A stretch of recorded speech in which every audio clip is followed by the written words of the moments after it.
5 class अपनी पहले complete हो चुकी है, 6 क्लास हो चुकी है, ये लास्ट रहेगी। कौन से 73 नंबर क्वेश्चन से। 5 साल पहले पी और क्यू की एवरेज एज जो थी वो 15 साल थी। अब अगर हम प्रेजेंट में हैं, ये हमारा प्रेजेंट है, हमको पास्ट में जाना है तो हम पीछे ही जाएंगे, और फ्यूचर में जाना है तो आगे जाएंगे, है ना। मैं इक्वेशन बहुत कम बना के बताता हूँ, मतलब आप बोलोगे कि मैथ्स के क्वेश्चन को मैं एक्स मान के करके चलूं, ऐसे बहुत रेयर क्वेश्चन होते हैं, खासकर अर्थमेटिक में तो रेयर ही करता हूँ। एडवांस में अपन कर सकते हैं उसको, है ना। जो सारी चीजें रहेगी वो आप लोगों को ओरल करने की कोशिश करते हैं कि हम इसको मेंटल कैसे सॉल्व कर लें। 5 साल पहले पी और क्यू की औसत आयु 15 साल थी, तो यहां से यहां जाने में 5 साल का समय लगेगा, और पी और क्यू की औसत आयु 15 साल थी, मतलब पी और क्यू ये दोनों मिलाकर 30 साल के रहे होंगे। अगर एवरेज 15 है तो 5 साल पहले 30 के रहे होंगे। पी क्यू आर की वर्तमान औसत आयु कितनी है? 20 है। मतलब अगर मैं यहां पर देखूं पी क्यू और आर, इनकी जो एवरेज आयु है कितनी है? 20 है। तो टोटल कितनी हो जाएगी? 60 हो जाएगी। अब मेरे को पी और क्यू को यहां पर लाना है, तो अगर मैं पी और क्यू को इस जगह पर लेकर आऊं तो ये दोनों 5-5 साल बड़े होंगे, तो अभी दोनों की एज कितनी है? 30 है। दोनों 5-5 साल बड़े हुए, मतलब दोनों 10 साल बड़े होंगे। तो यहां पर पी और क्यू मिलाकर कितना हो गया? तो अगर पी और क्यू 40 है तो आर कितना होगा? 20 होगा, नहीं होगा? बताओ, आर कितने का होगा? 20। सवाल क्या बोल रहा है? What will be R age after 10 year. R अभी कितने का है? तो आज से 10 साल के बाद फ्यूचर की बात कर रहे हैं वो, तो इसमें 10 ऐड कर दोगे तो आर कितने का हो जाएगा?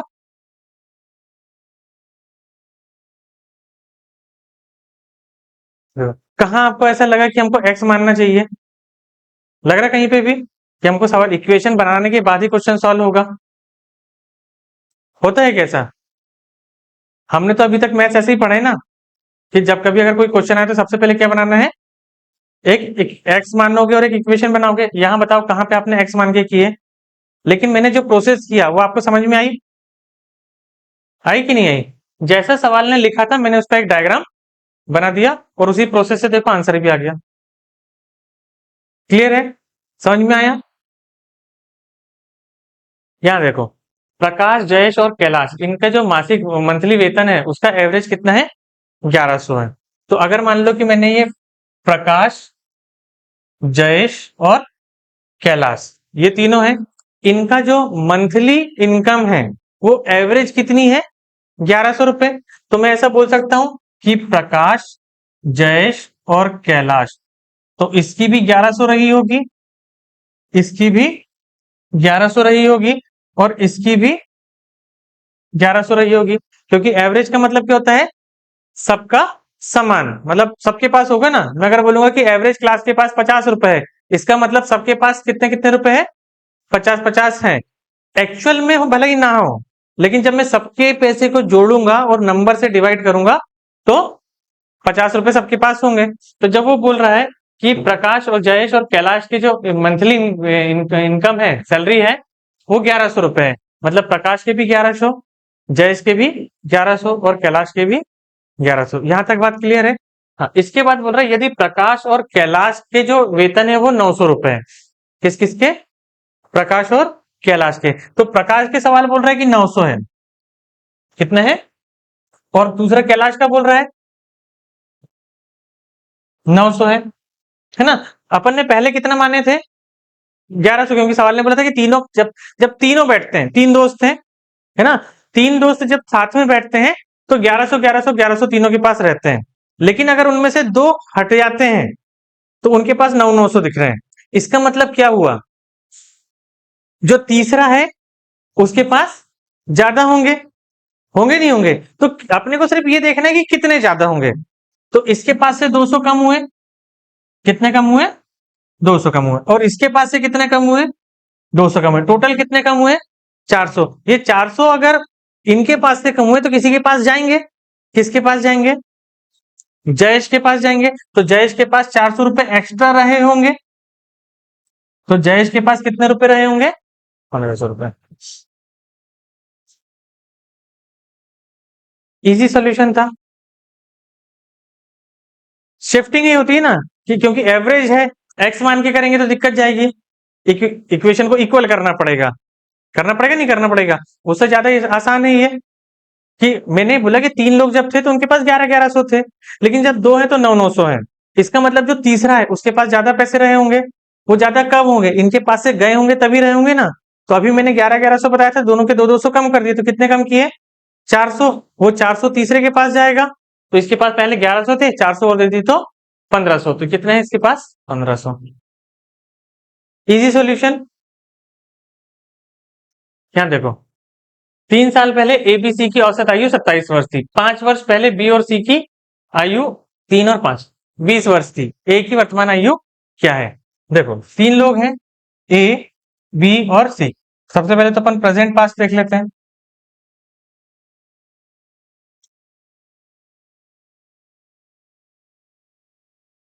प्रेजेंट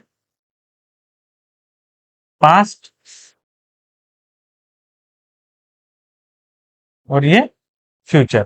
कब कब हो रहा है, 3 साल पहले एबीसी की औसत आयु कितनी थी, 27 साल। तो 3 साल पहले मतलब इस जगह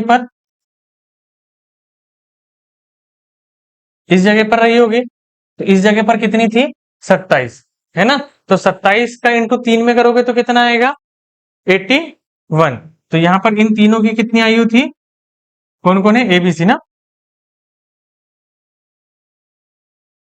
ए बी और सी, ठीक है। अगली लाइन में बोल रहे हैं कि 5 साल पहले बी और सी की औसत आयु 20 साल थी। 5 साल पहले बी और सी की आयु कितनी थी, 20 साल थी। तो 5 साल पहले मतलब यहां से 2 साल और पहले, क्योंकि यहां से 5 कब होंगे, इससे 3 ही में होंगे। तो यहां पे कितनी थी, 20 साल थी, मतलब बी और सी ना, बी और सी ये 40 के थे। अब बी और सी अगर बड़े होंगे तो यहां से 2-2 साल बड़े होंगे, मतलब यहां पर आने के बाद कितने होंगे, 44 होंगे नहीं होंगे, 44। तो इसमें से जब आप माइनस करो 31 और 4, कितना हो गया, 31 और 6, 37 होगा। लेकिन आपको पूछ कब रहा है, एक ही प्रेजेंट एज। क्या पूछ रहा है आपको, एक ही प्रेजेंट एज, मतलब यहां से 3 साल और ऐड करोगे तो कितना जाएगा, 40 ईयर्स।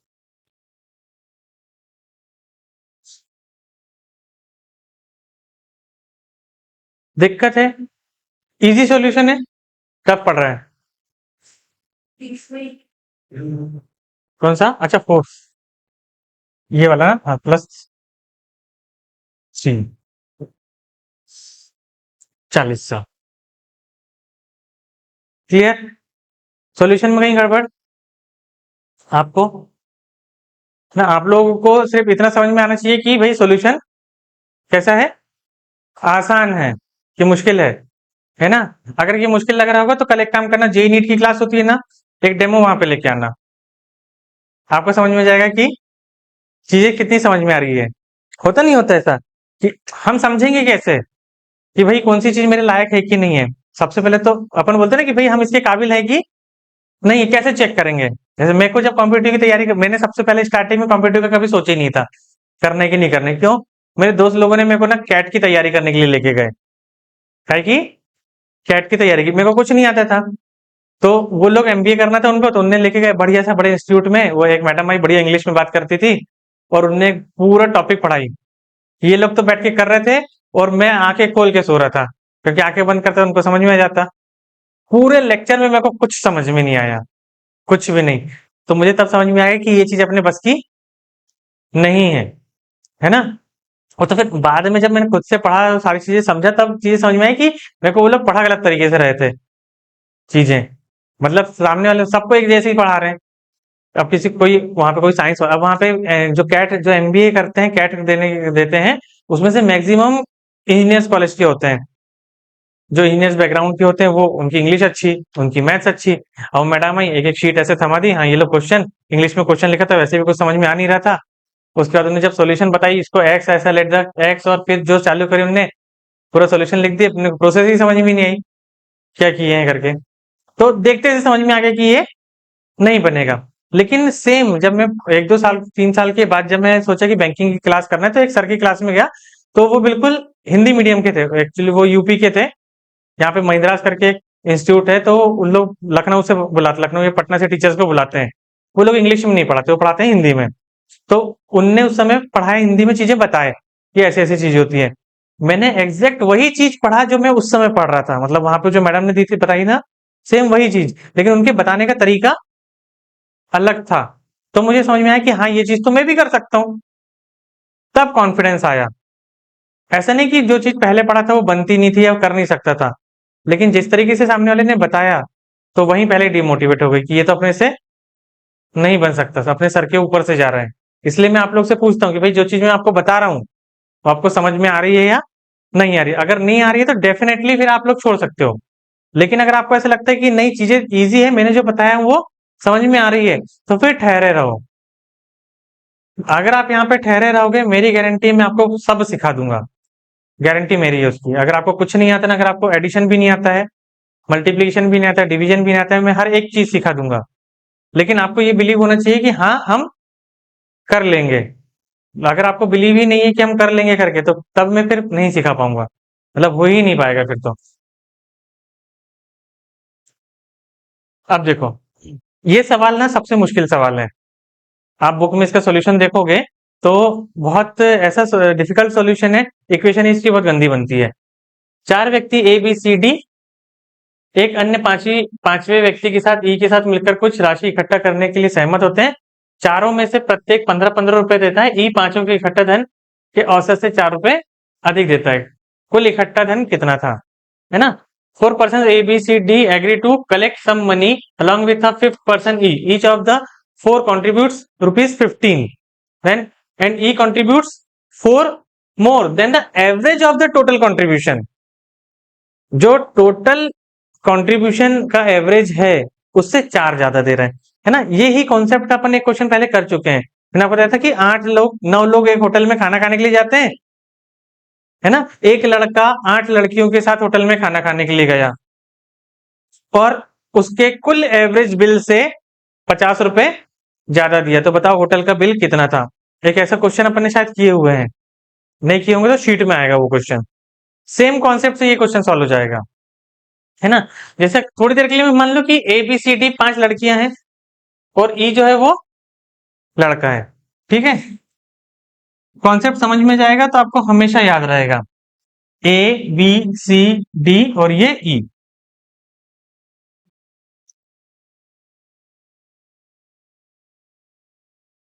ठीक है, समझ में आ रहा है? ये 4 लड़कियां और ये 4 लड़के, एक लड़का है। इन लोग क्या होते हैं कि चारों में से प्रत्येक 15-15 रुपए देते हैं। अब लड़की ने कितने रुपए दी? 15, 15, 15 और 15 रुपए दी। लड़का जो दे रहा है, ये पांचों के जो पैसा इकट्ठा होंगे उसके एवरेज से 4 ज्यादा। तो लड़का जो दे रहा है वो क्या दे रहा है? एवरेज से 4 रुपए ज्यादा दे रहा है। अपन ऐसा बोल सकते हैं कि इन लोग पांचों लोग होटल में खाना खाने के लिए गए, तो लड़कियों ने 15-15 रुपए दे दी। कितने कितने रुपए दी उन्हें? सिर्फ 15-15 रुपए दी। कितने दी है? 15-15 रुपए दिए। और लड़के ने इनका जो एवरेज है उससे भी 4 रुपए ज्यादा दिया है। लड़के ने 4 रुपए ज्यादा दिए। यहाँ पे रकम छोटी 4 रुपए करके उतना फर्क नहीं पड़ रहा है। लेकिन अगर मैं ये बोल दूं कि इन लोगों ने 15-15 रुपए दिए हैं और लड़के ने 500 रुपए ज्यादा दिया, तो ऐसा लगता है ना कि लड़के के साथ अन्याय हुआ? नहीं लगता, है ना? तो इसको याद रखने का कॉन्सेप्ट ये है कि मान लो कि इन लोगों ने खाना खाया होटल में, बिल आया, तो लड़कियों ने 15-15 रुपए टेबल पे रख दी और लड़के को बोले कि तुम जाके बिल दे देना। लड़का गया बिल काउंटर पे, उन्हें बोला कि आपका जो एवरेज बिल है, जो एक्चुअल में सबको बराबर, क्योंकि कहीं पे भी होटल में खाना खाने जाओगे तो क्या रहना चाहिए रूल, कि भाई जितना बिल हुआ है सब लोग बराबर स्प्लिट करो, इक्वली, है ना? ऐसा तो नहीं कि मेरे पास 500 रुपए रख दिए, चले गए, बाकी तुम देख लेना। कर सकते क्या ऐसा? नहीं। तो इन लोगों ने ऐसे ही किया कि 15-15 रुपए रख दिए और लड़के को बोले अब तुम जाके बिल दे देना। तो लड़के ने क्या किया कि जो बिल आया था, है ना, उसका जो एवरेज, एक्चुअल एवरेज बना रहता, उससे 4 रुपए ज्यादा पे किया। एवरेज से 4 रुपए ज्यादा पे किया। एवरेज क्या होता है? जो सबके पास बराबर राशि आई है।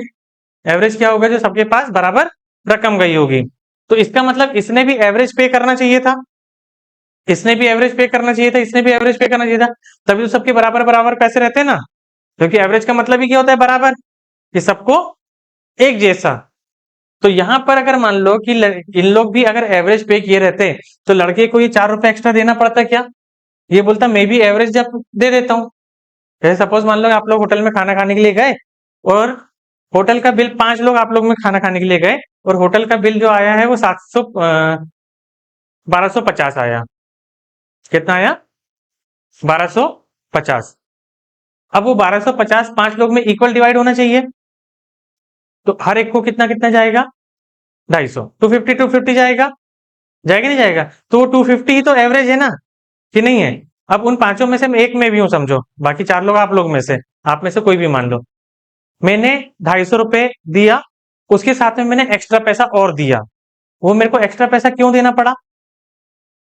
क्योंकि बाकी जो थे 4 उनने कम दिए। अगर मैं ये नहीं देता, ये जो एक्स्ट्रा पैसा है वो नहीं देता, तो ये किसको देना पड़ता? बाकी 4 को देना पड़ता। तो अगर मान लो कि ये जो ई है, ये 4 रुपए नहीं देगा, बोलता है मेरे को नहीं देना ये 4 रुपए, तो ये 4 रुपए किसको बटेंगे? तो हर एक को कितना कितना मिलेगा? एक एक दे दोगे ना, तो ये एक रुपए इन चारों को दे दिए, तो अब कितना हो गया? 16। कितना हो गया? 16। इसका मतलब 16 ही एवरेज था। 16 ही क्या था? एवरेज, है ना? तो 16 और 5 लोग हैं, कितना हो गया? 80। तो टोटल बिल था 80। तो कहीं पे भी मैंने क्वेश्चन सॉल्व किया क्या? नहीं। आंसर आया, स्टोरी में ही आ गया आंसर। तो ऐसे जब भी सवाल आएंगे कि कोई भी व्यक्ति या किसी भी चीज में एवरेज से इतना ज्यादा दे रहा है, एवरेज से इतना ज्यादा दे, तो ज्यादा को बाकी सब में डिस्ट्रीब्यूट कर दो, उनको डिस्ट्रीब्यूट करके जो वैल्यू मिलेगी वही एवरेज है। डिस्ट्रीब्यूट करके जो वैल्यू मिलेगी वही क्या है? एवरेज है। और हर एक व्यक्ति 16-16 रुपए दे रहा है, तो 5 व्यक्ति है तो 16 पंचे 80 रुपए देके आपका सवाल खत्म। क्लियर? अब यहां देखो, एक परीक्षा में 120 विद्यार्थी के अंकों का औसत 35 है, यदि उत्तीर्ण होने वाले परीक्षार्थियों का औसत 39 है, तो फेल होने वालों का औसत 15 है, तो परीक्षा में उत्तीर्ण होने वालों की संख्या कितनी थी? ठीक है, कॉन्सेप्ट अच्छा है ये वाला, इसको स्टार लगा के रखना, क्योंकि इसके बेस पे सवाल अभी रिसेंट में आ रहे हैं। मैंने कल आपको क्या बताया था, अगर आपके पास एक ग्रुप का एवरेज, दूसरे ग्रुप का एवरेज और टोटल एवरेज, 3 चीज हो गई। एक ग्रुप, अगर मान लो क्लास में लड़कियां हैं, लड़कियों को मिले मार्क्स, एक एवरेज हो गया। क्लास की सभी लड़कियों को इतना इतना एवरेज मिला, ये एक ग्रुप हो गया। क्लास के पूरे लड़कों को इतना इतना एवरेज मिल गया, ये दूसरा ग्रुप हो गया। और दोनों को मिला के एक एवरेज बना, ये तीसरा ग्रुप हो गया। तो अगर आपके पास एक ग्रुप, दूसरा ग्रुप और दोनों को मिला के एक ग्रुप, ऐसे 3 एवरेज होते हैं, तो इसमें एलिगेशन मेथड लगा के हम नंबर ऑफ स्टूडेंट्स का रेशियो निकाल सकते हैं। एलिगेशन मेथड लगा के क्या निकाल सकते हैं? नंबर ऑफ स्टूडेंट्स का रेशियो। जैसे आपके पास जो टोटल स्टूडेंट्स हैं वो कितने हैं? 120 है। अब उसमें बोल रहा है कि पास होने वाले, है ना, 120 में से, और एक परीक्षा में 120 विद्यार्थियों का औसत अंक 35 है, मतलब जो सभी का एवरेज है वो कितना है? 35 है। उसमें से उत्तीर्ण होने वालों का कितना है? 39, ये पास होने वालों का है। और फेल होने वालों का कितना है? 15 है। ये बोल रहे ना, फेल होने वालों का कितना है? 15। पास होने वालों का कितना है? 39। और ये दोनों का मिला के है, तो यहां से हम एवरेज निकालेंगे। एक बार आप इसमें से इसको माइनस करोगे तो कितना आएगा? 4। दूसरी बार में आप 35 में से 15 माइनस करोगे तो कितना आएगा? 20। तो रेशियो आपका क्या हो गया? 4 से 5 बार, और ये 4 से 1 बार, मतलब 5:1। ये रेशियो आ गया। ये जो रेशियो आया है, ये रेशियो है नंबर ऑफ स्टूडेंट्स का। रेशियो किसका है? नंबर ऑफ स्टूडेंट्स का। क्लियर। अब आपके पास रेशियो में पास वाले कितने हैं? 5, फेल वाले कितने हैं? 6। तो टोटल बच्चे आपके पास 120 हैं और रेशियो में टोटल कितना है? 6। आपसे पूछा कौन सा वाला है? पास होने वाला। कौन सा पूछा है? पास होने वाला। तो इंटू क्या कर दोगे? 5। तो आपका आ गया 100। है क्या ऑप्शन में कहीं? ये है।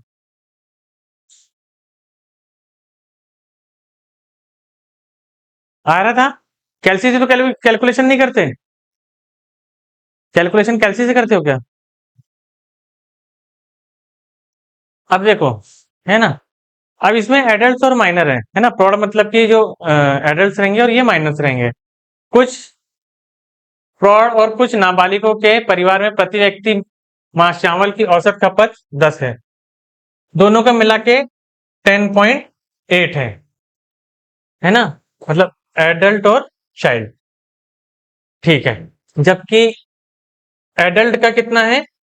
15 है और चाइल्ड का कितना है? 6। कर सकते हैं ऐसा?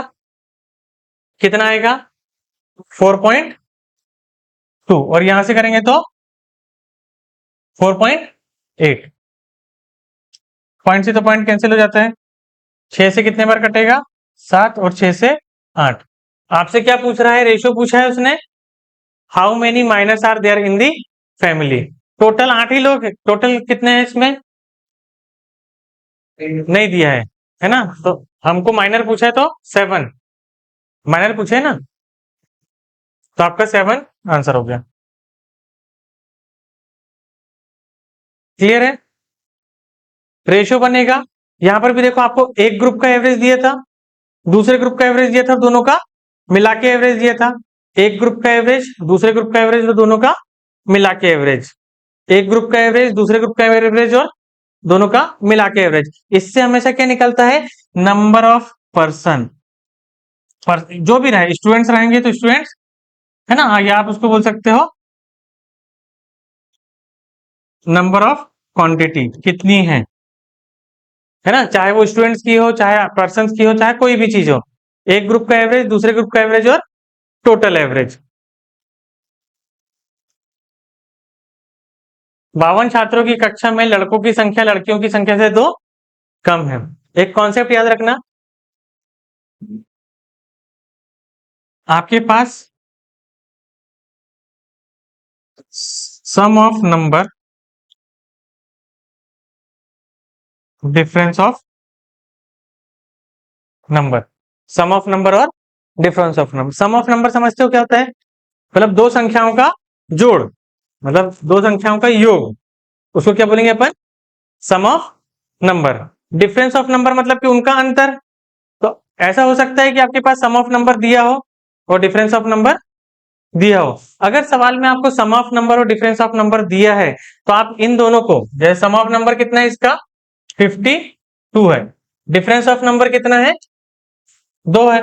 इन दोनों को जोड़ के आधा करोगे तो बड़ी संख्या मिलेगी।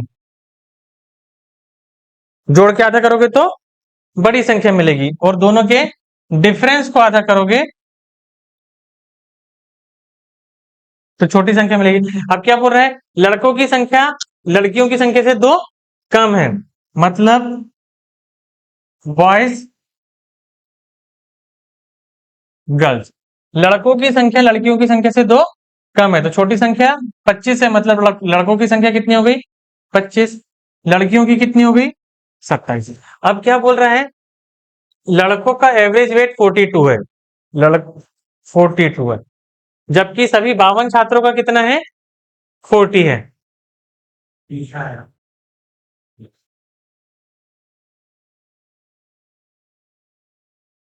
है ना। अब यहां पर लिख लो 25 और यहां पर लिख दो 27। अपने को ये वाली वैल्यू चाहिए ना। अब 25 लाना अपने, 25, 25 और 27 कितना है? 27 है ना।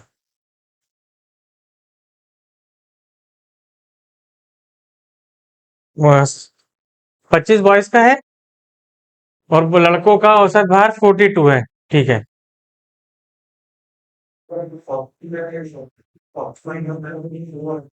इसमें से दो, यहाँ 27 आ रहा है ना, एवरेज वेट दिए ना अंदर, संख्या तो निकल गई अपनी। 52 छात्रों की कक्षा में लड़कियों की संख्या लड़कों की संख्या से 2 कम है। हाँ, टोटल 52 है, 52। लड़कों का औसत भार, आपसे लड़कियों का औसत वेट पूछ रहे हैं ना, ये एवरेज पूछ रहा है आपको टोटल का। पॉइंट में आएगा आपका उसमें, अपन उसको दूसरे तरीके से देख लेते हैं। लड़के कितने हैं अपने पास? 25 है। लड़कियां कितनी हैं? 27 है। और टोटल कितने हैं? 52।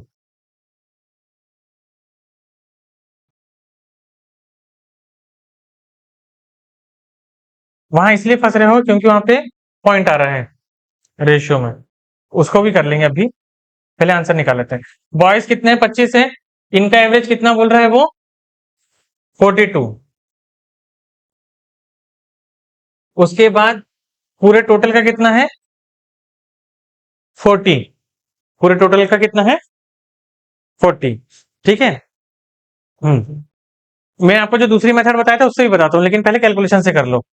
इन दोनों का जब आप मल्टीप्लाई करोगे तो कितना आएगा? 1050।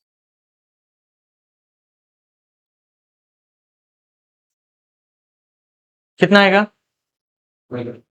हाँ, इन दोनों का इंटू 1050। इसका इसमें इंटू करोगे तो कितना आएगा? 2080।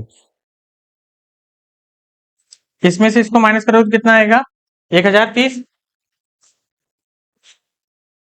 अब ये 1030 डिवाइड बाई 27, वैल्यू कट नहीं रही ना? इसीलिए गड़बड़ हो गई होगा। 52 छात्रों की कक्षा में लड़कों की संख्या लड़कियों की संख्या से 2 कम है। 24 का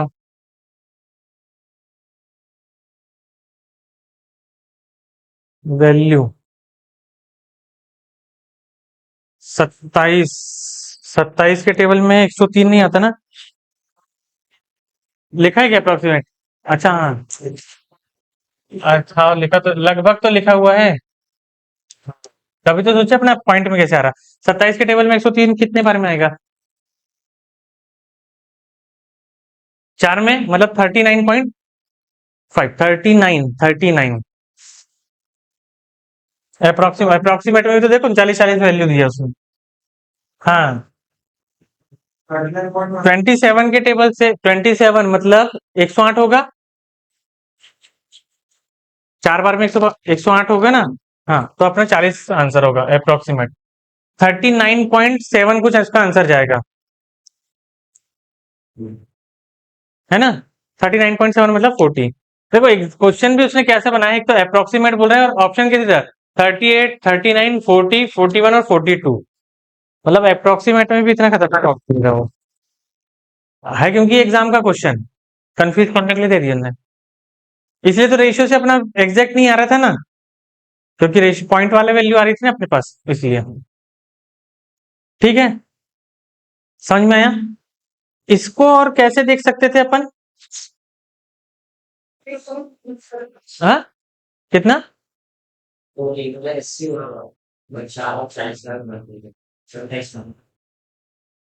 1080 ना?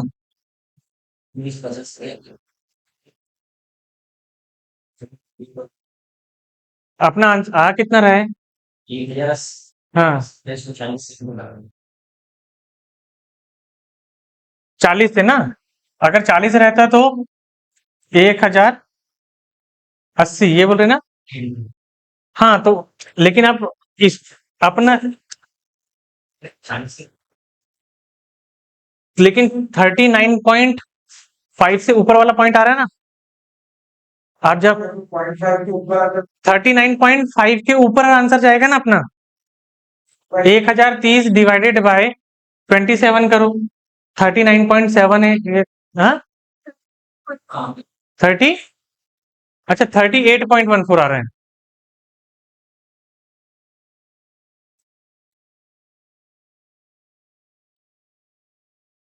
3 बार, अच्छा हाँ सॉरी सॉरी, मैं 34 पॉइंट ले था, ठीक ठीक ठीक, 38 पॉइंट आएगा, 8 ही 3 बार जाएगा ना,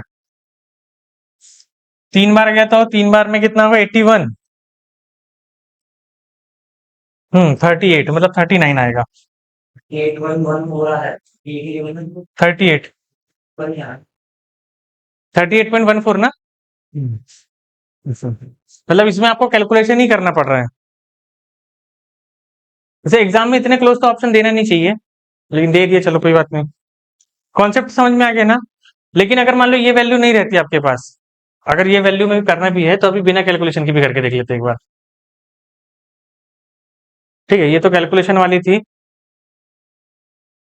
हाँ, अपन जैसे ओरल करते हैं उसमें देखते हैं, कितना बोल रहे हैं 40, 25, लड़कों का एवरेज वेट कितना है 42, ठीक है, लड़कियों का कितना है, टोटल कितना है 40, ठीक है, लड़कियों का बताना है ना अपने को। अगर मान लो सपोज इसका 42 है, एवरेज कितना है 40 है, अगर इसका भी 40 रहता,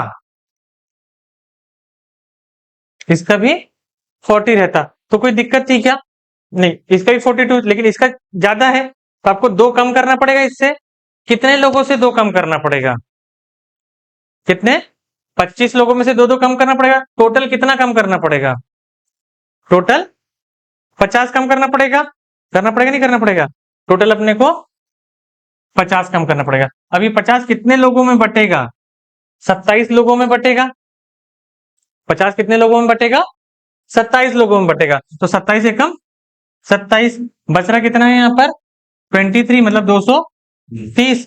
अब 27 के टेबल में 230 कितने बार में आएगा, लगभग लगभग 8 बार में बोल सकते हैं अपन, लगभग लगभग 8 बार में, है ना अप्रोक्स।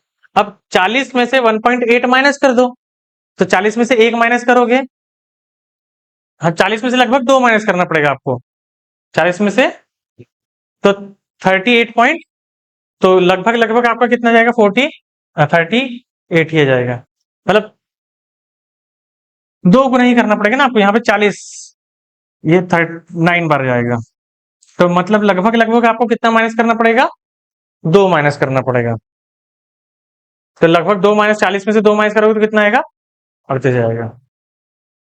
क्लियर है, यही वाली मेथड से अपन ने बाकी के भी क्वेश्चन किए थे ऐसे ही, है ना, नहीं समझ में आया तो एक बार फिर से बताऊं,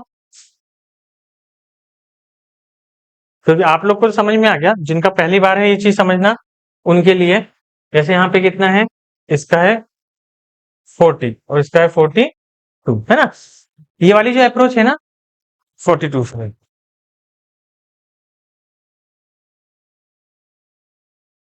है ना।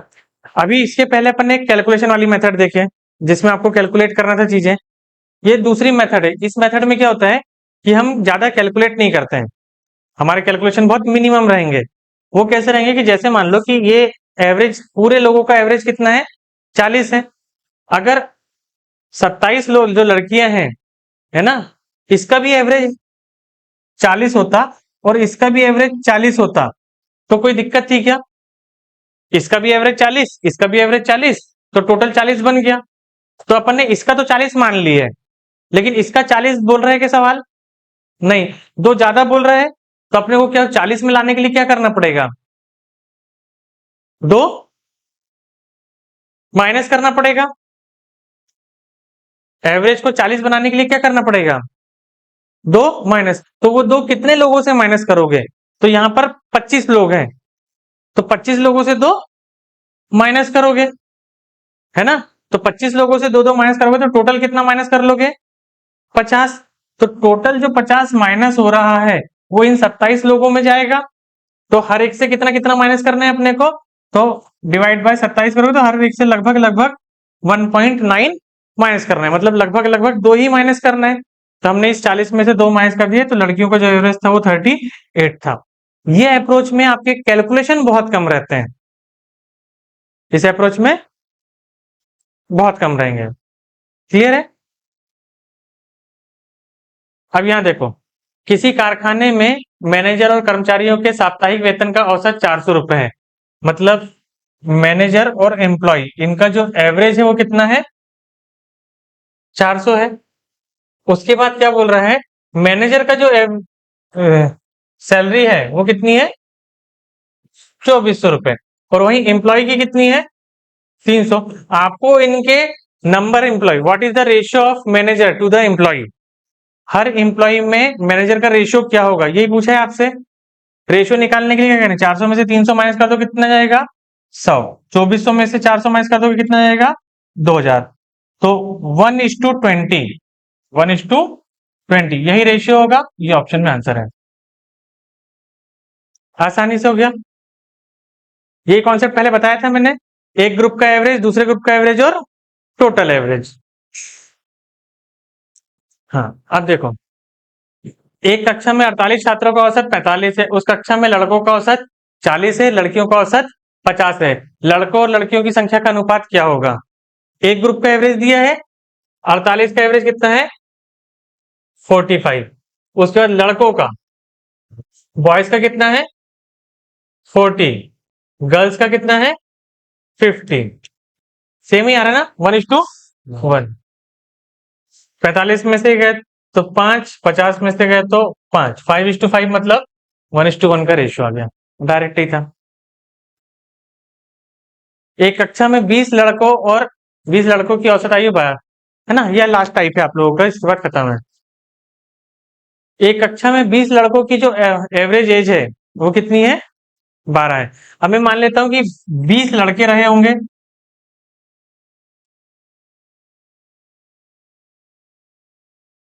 एक क्लास है, इस क्लास में कितने बच्चे हैं, 20 और बच्चे हैं, कितने हैं, हर बच्चे की जो एवरेज एज है वो कितनी है, 12 है। अब इस क्लास में एक टीचर आएगा,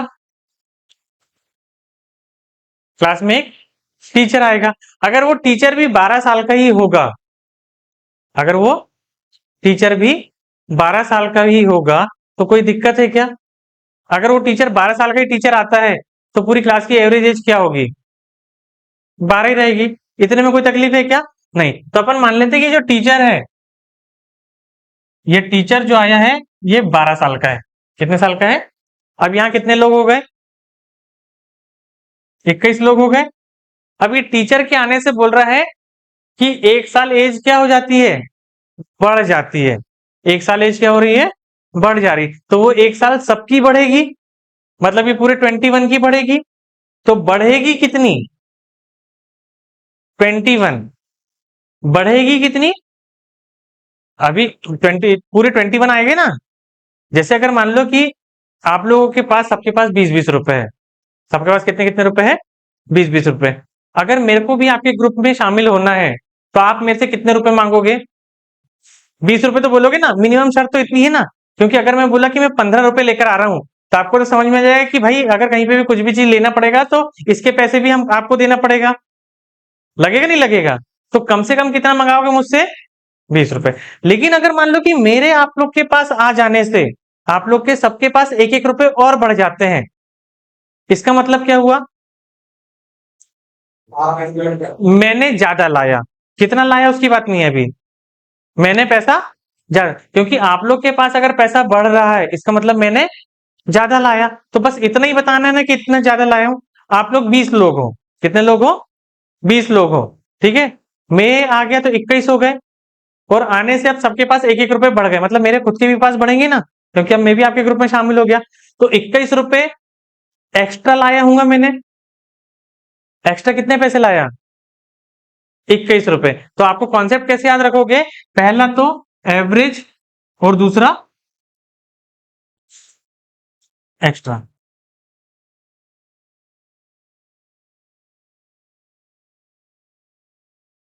ठीक है। तो मैंने एवरेज कितना लाया, 12, है ना। तो एवरेज आपके ग्रुप में शामिल होने की जो शर्त थी वो 12 की थी, तो मैंने 12 लाया, और आप लोग के सबके पास 1-1 रुपए बढ़ गए, मतलब मैंने 21 रुपए बांटने के लिए लाया, 21 रुपए का के लिए लाया, बांटने के लिए। ग्रुप में शामिल होने के लिए कितने लाया मैंने, 12, और बांटने के लिए कितने लाया, 21। टोटल कितने हो गए, आंसर आया समझ में, सिंपल था। कोई इक्वेशन बनाई अपन ने, नहीं। तो अगर आपसे बोल रहा है कि ग्रुप की एज जो है वो 12 वर्ष है, तो आप बोलोगे जो आ रहा है वो कम से कम 12 तो लाएगा। अब एज अगर बढ़ गई तो एक बढ़ रही, मतलब वो पूरे 12 लोगों के लिए बढ़े, पूरे 20 लोगों के लिए बढ़ेगी, और मैं शामिल हो गए तो 21 भी, मैं शामिल हो गए तो 21, तो बढ़ेंगे पूरे 21 के पास में। तो 21 लाया उसने क्या के लिए, बांटने के लिए, और ग्रुप में आने की शर्त थी 12, तो टोटल कितने ला लिया, 33। क्लियर। एक और देखो, यदि एक कक्षा में 20 छात्रों की औसत आयु 21 वर्ष है, एक क्लास है ना, यहां पर भी बच्चे कितने हैं, 20 है, इनका जो एवरेज है वो कितना है, 21 है। अब एक टीचर को अंदर आना है, एक टीचर को अंदर आना है, अंदर आने के लिए उसको कम से कम कितना लाना है, कम से कम, ये 20 लोग हैं, बच्चे हैं, ये एवरेज है, कम से कम कितना लाना है, 21। तो आप बोलोगे कम से कम उसको 21 तो लाना है, तो 21 लाने से एवरेज 21 ही रहेगा। लेकिन जब वो आ रहा है तो एक साल सबकी बढ़ जा रही है, तो अब ये 20 में वो एक भी शामिल हो गया, तो 21 बढ़ रही है, तो 21 लाया उसने ग्रुप में शामिल होने के लिए, और 21 लाया बांटने के लिए, तो टोटल कितना लाया उसने, 42। इससे आसान सॉल्यूशन और समझ में आएगा, है क्या आसान लगेगा कोई इससे आसान सॉल्यूशन, कहीं पे भी अपने कोई भी इक्वेशन बना रहे हैं, कुछ भी कर रहे हैं, नहीं, सिर्फ हमने क्या किया कि मैंने आपको जो कॉन्सेप्ट बताया उस कॉन्सेप्ट के ऊपर ही अपन पूरे सवाल सॉल्व कर रहे हैं, बाकी बाहर की कोई भी चीज नहीं है। आपका अपना टॉपिक एंड हो रहा है ना, लगभग लगभग अपन ने कितने 80-85 क्वेश्चन कर लिए हैं, लेकिन इन पूरे 80-85 क्वेश्चनों में भी कहीं पे भी ऐसा लगा कि अपने को कोई इक्वेशन बना के सॉल्व करना पड़ रहा है, या कहीं पे कोई नई चीज सीखना पड़ रहा है, वो तीनों कॉन्सेप्ट में अपने पूरे क्वेश्चन सॉल्व है ना। देखो क्या बोल रहे हैं, 40 छात्रों की औसत आयु 9 साल है, अब 40 बच्चे हैं,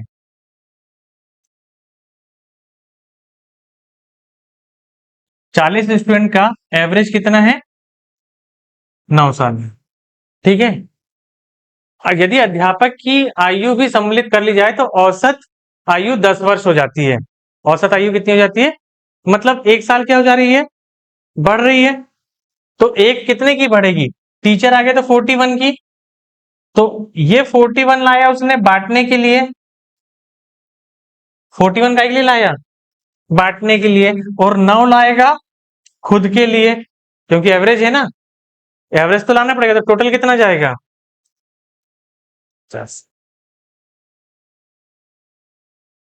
ठीक है। एग्जाम में देखो अभी तक जितने भी क्वेश्चन अपन ने किए हैं 10 सेकंड से ऊपर का टाइम लग रहा है कोई भी क्वेश्चन को, बताओ। और ऐसा नहीं कि ये क्वेश्चन एग्जाम में नहीं आते हैं, आप कोई भी एग्जाम दो आपको ऐसे क्वेश्चन मिलना ही मिलना है। अगर आपने थोड़ा सा अच्छे से प्रैक्टिस करके सीख लिए तो आपको आपके कोई भी एग्जाम आप दे रहे हो उसमें आपको बहुत बूस्ट मिल जाएगा, खासकर मैथ्स रीजनिंग में तो बहुत अच्छा बूस्ट मिलता है। ठीक है, तो ये लास्ट ही क्वेश्चन था।